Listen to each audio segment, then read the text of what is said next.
you don't mind, I'm going to get started. So thank you for joining this evening. I know it's a very, very hot evening to be organising a webinar, but today is all about medical and virtual PAs, avoiding doctor burnout, how virtual PAs and medical PAs can take the weight off busy doctors. So yeah, we're hopefully you've got the next 20 minutes free and can join us before the evening starts. So to start with, these webinars that we've organised, we've been doing them now for quite some time, are all about the essential steps to achieve success in both launching, growing and scaling your private practice.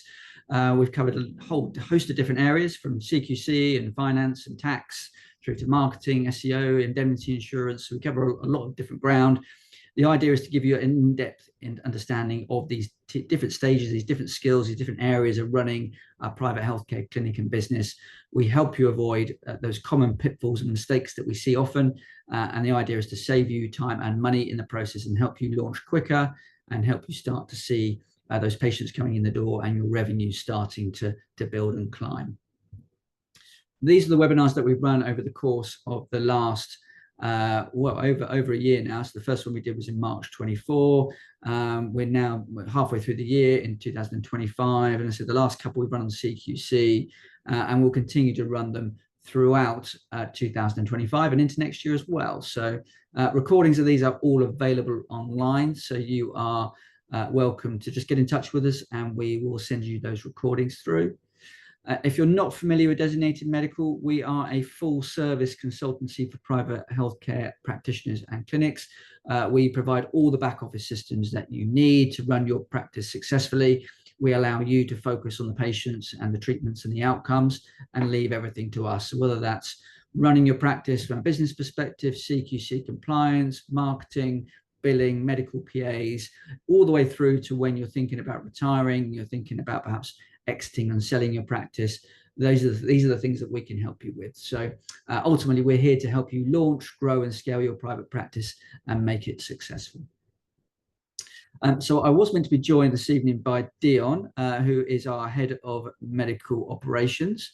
I'm just seeing if she has joined. I don't think she has yet. So I know she's having some technical difficulties. So Dion and I worked together before. She's got a huge amount of experience in running private practices and clinics all over kind of London. And she recently joined us to head up our medical operations team. So the medical PA, practice management and the CQC consultancy aspects of our business are all run by her. I'm the chief marketing officer, so I run the consultancy and marketing aspects and everything related to strategy. I've spent the last 5 years helping doctors, 5.5 years, helping doctors set up their own private practices. So I've also got a background in marketing and private healthcare as well. So a little bit about us. I am going to carry on because I know Dion is trying to join, but I'm going to carry on and keep working through. I've hosted the last year's worth of webinars, so you'll have seen my face before if you've watched the recordings.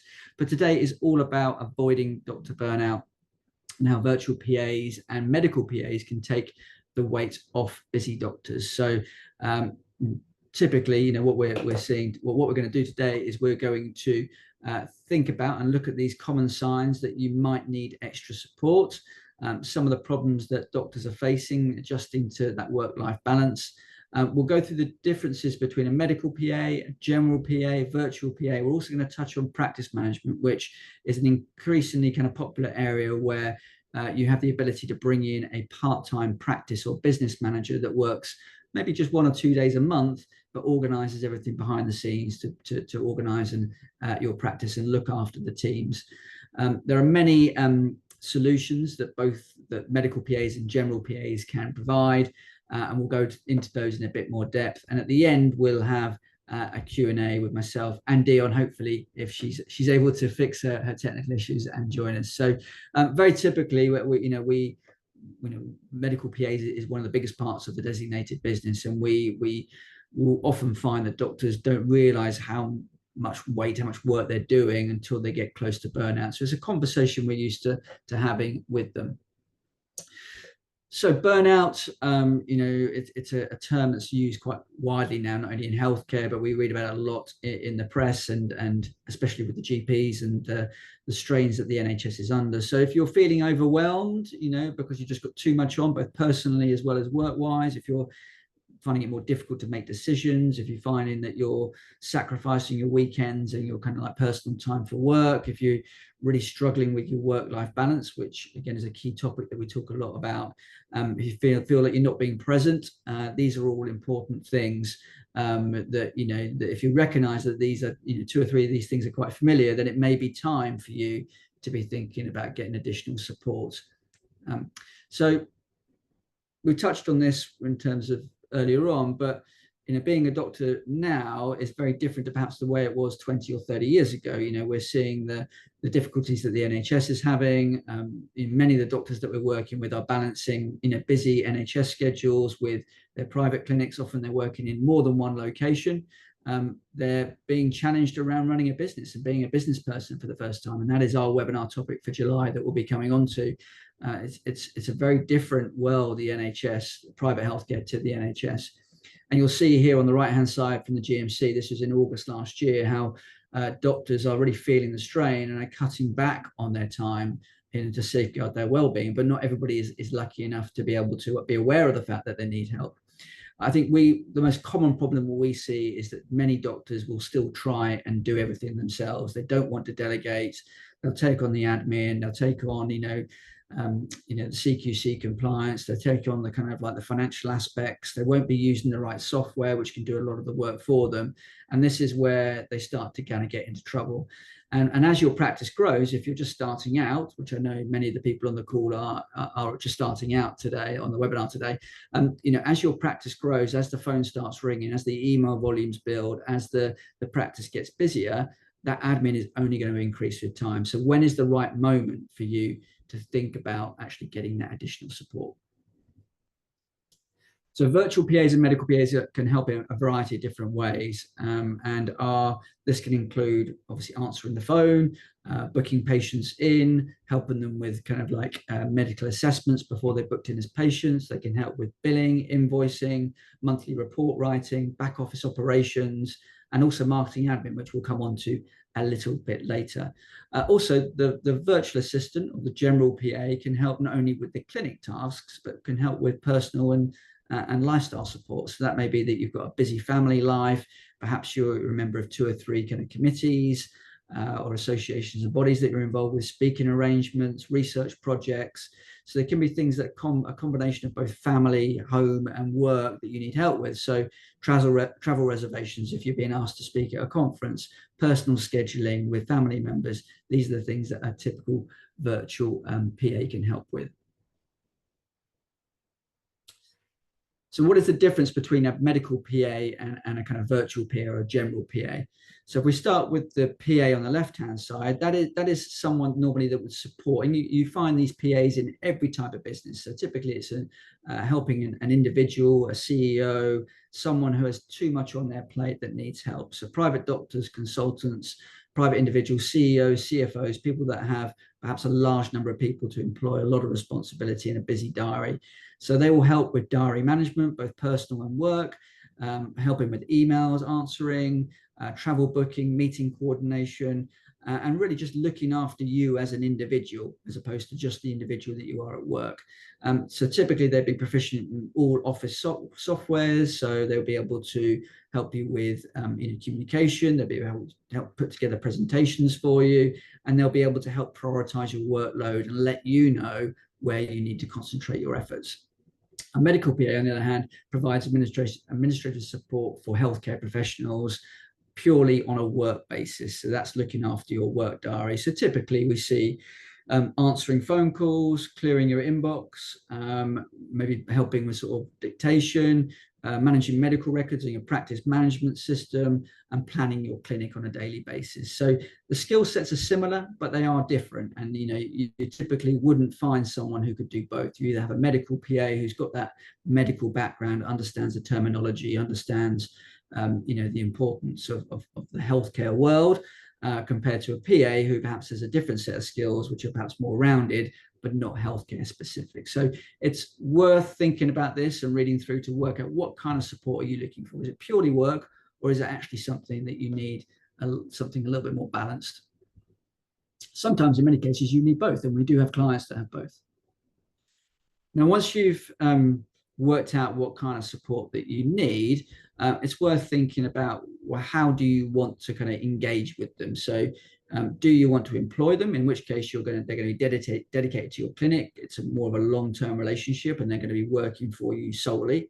The downside of that is it can be expensive. You've got the responsibility of being an employer. You're paying national insurance and pension contributions. How are you going to train them and manage them, set quarterly objectives? So that if you really need someone full-time, employee is one option. On the flip side, you could employ someone on a freelance basis based on the number of hours each week. You can go onto LinkedIn, or you can go onto the internet, Indeed, and you can find someone and you can manage them that way. They're not employed by you, and you're paying them on an hourly or day rate or a monthly retainer. The challenge there is that even though you have no employer responsibilities, you may be sharing that person with other clinics. They probably won't be in your clinic. There's no sickness or holiday cover. So if they're off for a week with sickness, who's going to cover the phones? There are tax implications relating to HMRC, and you've also got that recruitment time and costs. So finding someone, interviewing them, perhaps meeting them face to face, which we would recommend, or you've got a service similar to what Designated Medical offer, which is a medical PA service, where we have a group of medical PAs that look after our doctors. Often it's lower cost, it's more flexible, you get sickness and holiday cover, you get the benefits of the freelancer, but you're getting the ability to flex over time. And also you're trusting that medical PA service to train and look after that medical PA, rather than you having that sole responsibility for them. So each of those different options has its pros and cons and is worth you considering. But typically, when you're starting out, employing someone is not the best option, purely from a cost perspective, because you probably don't need to do that. So many benefits of working or employing a medical PA. So, you can delegate that clinic admin. So, what we typically find is that a doctor will start to work in the evenings, doing their invoicing, answering their emails. So your day ends up being, rather than a 10-hour day, you end up working 12, 13 hours days. And that's a slippery slope. Ideally, you want to delegate some of this admin work. And it's relatively inexpensive as well, when you consider that the amount that you're charging for appointments for patients, you can start typically on just 10 hours a month, for a medical PA to support you. So they will help with the patient-facing side of things. They'll help with workflow efficiencies, working with your practice management system with things like test results for blood tests. They'll help you with letters, patient summaries, things such as Google reviews or Doctify reviews, patient reviews. They can help with the automation and sending out letters. Anything related to kind of documentation and compliance, clinical governance, they can help with. Saving your time in practice. They're very skilled at knowing what an efficient practice looks like, so they can free your time up to focus on other things. And they can work with your team. So if you are scaling up and you've got associates, obviously that medical PA can support you, but also can support other members of your team. Similarly, though, it's non-clinical support with the general PA. So you're looking at diary management, email management, business and personal admin, so handling expenses, organizing your private life, getting that kind of work-life balance that we all aspire to, with holidays, childcare, family commitments, not forgetting birthdays, sending flowers out, that type of thing.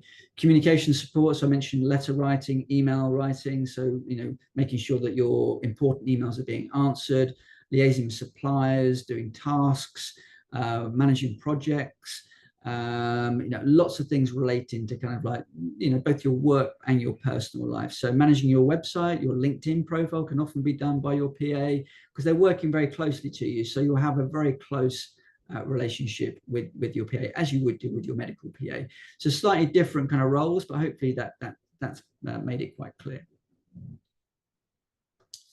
So I thought it'd be worth dropping this in. And again, this is more Dion's world than mine, and I'm going to cover it today in my knowledge of working with practice and business managers. But sometimes, a medical PA answering the phone and managing your inbox can be very, very helpful. But sometimes as your clinic grows, you may need something more than that. You may be, feeling that you're feeling the weight of responsibility relating to, reporting or keeping on top of the finances. there are things that you may feel that you're not on top of. So at that point, you may decide that actually you need more than just a medical PA or a virtual PA. So if you're looking at monthly business reporting, how many new patients have you seen this month? Profitability analysis, ensuring the day-to-day smooth running of your practice, managing your team, making sure that they're motivated, making sure that they're turning up for work, making sure they're doing the tasks that have been assigned to them. That is quite a responsibility for a doctor. So that can be done by a practice business manager. Looking at your systems and processes, looking for efficiencies, making sure you've got the right phone system for your requirements as you grow. Looking after your marketing communications, making sure a newsletter is going out on time, making sure your website is up to date, making sure that the relevant messages are going out when you're perhaps closed for Christmas. So there's social media aspects of marketing. A practice business manager could start to look after these aspects for you, as well as CQC registration and compliance. And many practice business managers will be the registered manager for their clinic because they're so into the day-to-day running of that practice.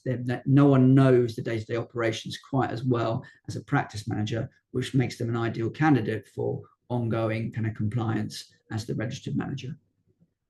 So a consideration there regarding sort of practice management and business management, as well as medical PA and virtual PA.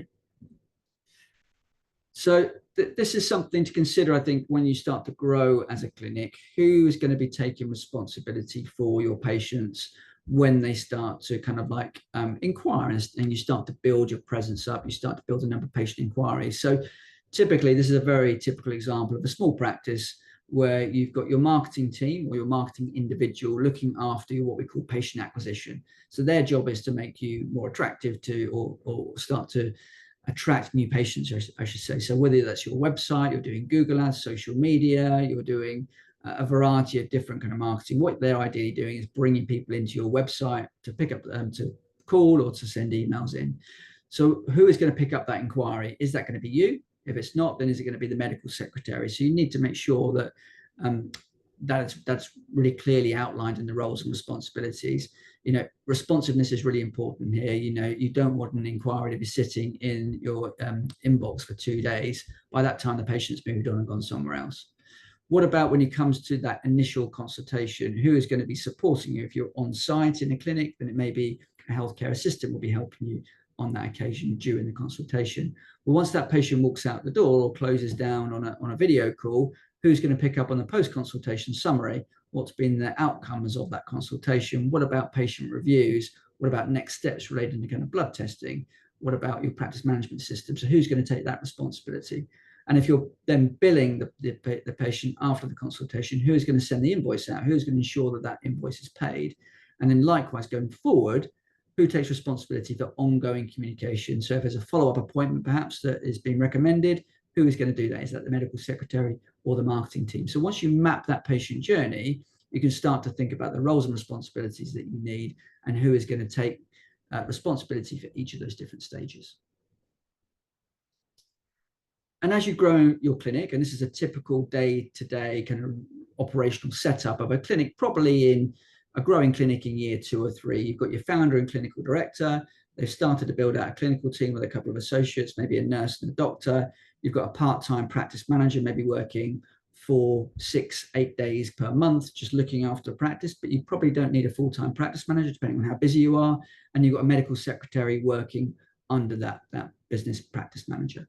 So that's a very typical setup in terms of like the clinical setup. But you also need to think about, well, who's going to be doing the marketing? Who's going to be generating the leads? Who's going to be updating the website? Who's going to look after social media? Who's going to be doing PR perhaps, or doing photography, videography, which is becoming increasingly popular. And then on the finance side, who's doing your bookkeeping? Who's looking after your financial software? Who's producing the reports that your accountant's going to need at the end of the year? And then also, if you're going down the CQC route, it's not on this organizational chart, but who is going to be looking after your CQC? Is that going to be your practice business manager, or would you like a part-time CQC consultant perhaps who's looking after compliance? So these are all the things that you may want to think about as you scale and grow your practice. So obviously when you're starting out, there's less roles and responsibilities, but as you grow and your patient volumes grow, you are going to need more. And this is just an example of the sort of growth trajectory that we see with clinics. And this is just an imaginary clinic called ABC healthcare. But when you're launching and starting out, you don't need an awful lot. You may need a medical secretary, you may need a website, you may need a little bit of marketing support. But as you grow and scale to become a clinic with multiple practitioners, and then you start to grow and accelerate, obviously you're going to need things like practice business management. You're going to need an accountant, perhaps. You're going to need a finance manager, CQC compliance. What about billing, marketing, website management, new business development, expansion? All of these things you need to think about as you move up that kind of trajectory and across the curve. So worth considering, where do you think you are at this curve? Because at whatever stage you're at, your requirements are going to be different. So often what we say, practical aspects, okay, so you're a busy doctor, you're feeling a bit stressed, you've identified that you are feeling fatigued, you are feeling that you're doing too much, you're not really getting the work-life balance that you aspire to. So the hardest thing to do is to make the decision that, yes, actually, I'm going to get some support. So typically what we recommend would be, the next steps would be, look at your task, take an hour out of the weekend, look at what's going to like eating up your time outside of your clinical hours. Identify the areas that you're finding most challenging or you want to delegate. There may be things that you take an interest in. For instance, it may be the website you really like working on and you don't want to give that up. But certainly we typically find finance, admin, CQC compliance are areas that you would want to delegate. Once you've identified your needs, you can think about, use this slide deck that we're presenting, we'll send around to you to identify, do I need a medical PA? Do I need a virtual PA? Am I looking for a part-time practice manager or business manager? Or actually, do I need something else? Once you've made a decision about what you need, you can then think about, do I employ? Do I look for a freelancer, or do I go down a medical PA service like the ones that Designated provide? Once you've made a decision, you found a good fit, you can then start to delegate those tasks, start to kind of clear your desk, start to delegate those responsibilities. It doesn't all need to sit with you. You can't scale and grow as a business and as a clinic if you're going to hold on to everything. Your medical PA, your virtual PA will work behind the scenes. They'll work on the actions. They will manage you to some degree. They'll be telling you what needs to be done. And that will allow you to focus on your patients and your priorities, your clinical priorities. The benefits, you'll get your time back, you reduce your stress, you focus on clinical excellence and the best patient outcomes. Your patient experience improves because you're present in those consultations, and you start to restore that work-life harmony and balance that we all aspire to.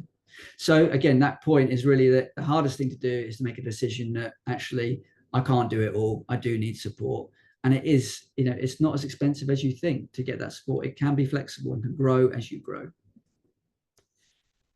So I was hoping Dion would join me at some stage today, but she hasn't been able to, hasn't got over her technical difficulties. So we'll summarize quickly, or the key takeaways for today. So looking at that first slide, can you identify that you are feeling overwhelmed, you're decision fatigue, you are sacrificing family time when you should be you should be seeing them and not working? Are these the signs that you're kind of on the slope to kind of burnout and you need help?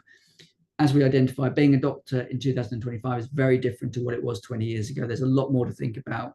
If you're in private healthcare, you are running a private healthcare business, you are a director, and you are accountable. Start by identifying, all those tasks that are eating into your time. What are the things that you would really like not to do anymore?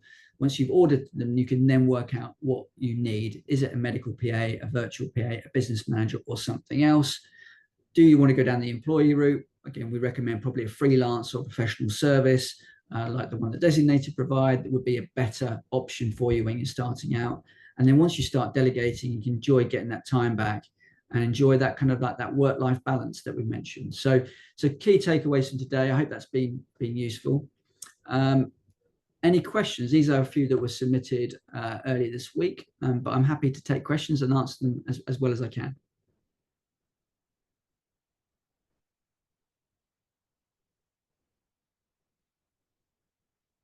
Okay, great. So I can see Patricia's still with us, which is great. So I think if it's okay with you, Anya, I will we'll perhaps save these questions for a later stage. But if anyone does have anything, please unmic yourselves. Next steps, should you need help with any of these areas that we've talked about today, then obviously we're happy to have a free 45-minute consultation with you. We can help you identify your needs, and one of the team will set up a call with you. You can join our private practice group. The link is there. We'll send that round after today, and you can register for our 2025 series. So we'll continue next month, and we'll be sending that out through our newsletter. That if you go onto our website, you can register for our newsletter. The next month is from doctor to business person. So carrying on from today, talking about those key steps, that journey that you need to take from being a doctor to being a business person. So we'll cover that in more depth next month. So it's not May, that will be July. It's a typo there, apologies. And should you need to get in touch with any of the team, please drop us an email at info@designatedmedical, or give us a call. We can triage you through to the relevant member of the team, and we can take it from there. So thanks for joining on a very hot June evening. We'll be sending the recording round of this, so you can use it again at a later stage. And yeah, thanks very much for attending, and enjoy your evening.